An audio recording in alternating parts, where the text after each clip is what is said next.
Jadi di sini alat yang harus dipersiapkan yaitu handspoon, termometer, bak instrumen, dan kasa. Setelah itu peralatan disiapkan dan didekatkan.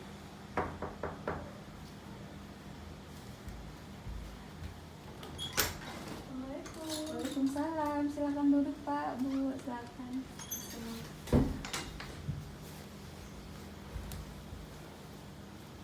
Perkenalkan, nama saya Bidan Dini yang bertugas pada hari ini. Ada yang bisa saya bantu?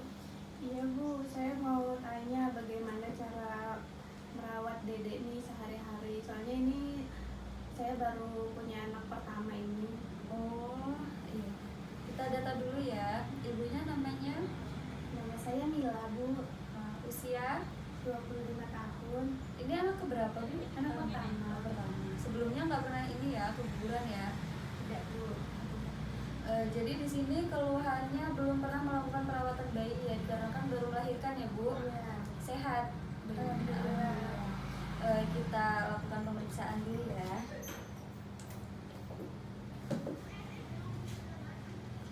Baik, dari hasil pemeriksaan yaitu berat badan bayi ibu 3 kilo ya Bu, 3.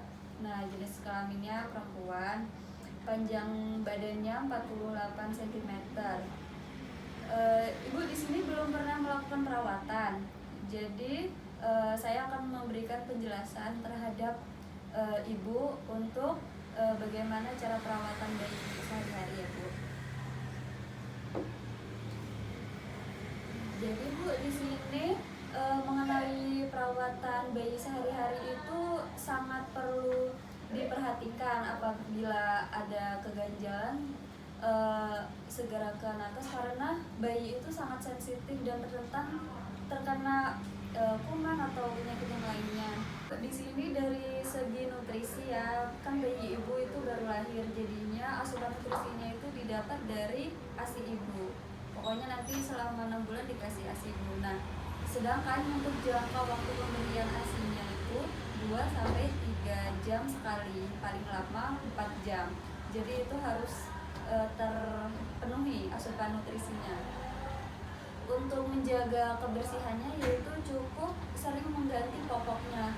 Kalau misalnya dirasa-rasa itu popoknya sudah lembab, segera diganti, karena bayi itu sangat sensitif ya Bu. Jadinya kalau misalnya itu lembab, takutnya akan mengalami gangguan pada kulitnya. Lalu cukup mengganti selimut bersih dan kering. Nggak boleh selimut yang agak basah, lembab itu juga nggak boleh. Terus untuk segi perawatan tali pusatnya yaitu tidak perlu dipakaikan apa-apa. Kalau misalnya ibu takut tuh ngelihatnya, boleh pakai kasa, tapi nggak usah dikasih betadine atau antiseptik lainnya. Lalu keadaan tali pusatnya itu harus kering. Kalau misalnya lembab itu takut terjadi infeksi. Terus kalau misalnya ada tanda bahaya di tali pusatnya itu, nah itu ibu harus perhatikan. Lalu untuk tanda bahaya bayi baru lahir itu, apabila pernafasan atau respirasinya lebih dari 60 kali per menit itu tidak normal ya Bu. Terusan untuk suhunya lebih dari 38 derajat Celcius atau kurang dari 36 derajat Celcius. Untuk kulit bayi itu harus diperhatikan. Jangan sampai bayi ibu mengalami kekuningan, biru, dan pucat. Nah, untuk tali pusatnya itu tanda bahayanya yaitu muncul kemerahan di area tali pusat. Lalu di area tali pusat itu berbau menyengat atau berbau busuk dan mengeluarkan darah ataupun lendir. Pokoknya yang berbau infeksi itu ibu harus sigap mengetahui kalau itu adalah tanda bahaya. Apabila tanda bahaya yang sudah saya sebutkan tadi itu muncul walaupun satu, itu ibu harus datang ke tenaga kesehatan terdekat ya Bu. Nah, harus diperhatikan, benar-benar diperhatikan. Baik, tadi penjelasannya sudah selesai, semuanya sudah saya sampaikan. Saya mohon ibu juga harus memperhatikan ya Bu. Baik, kita rapikan alat terlebih dahulu. Ibu bantu ya merapikan dedeknya.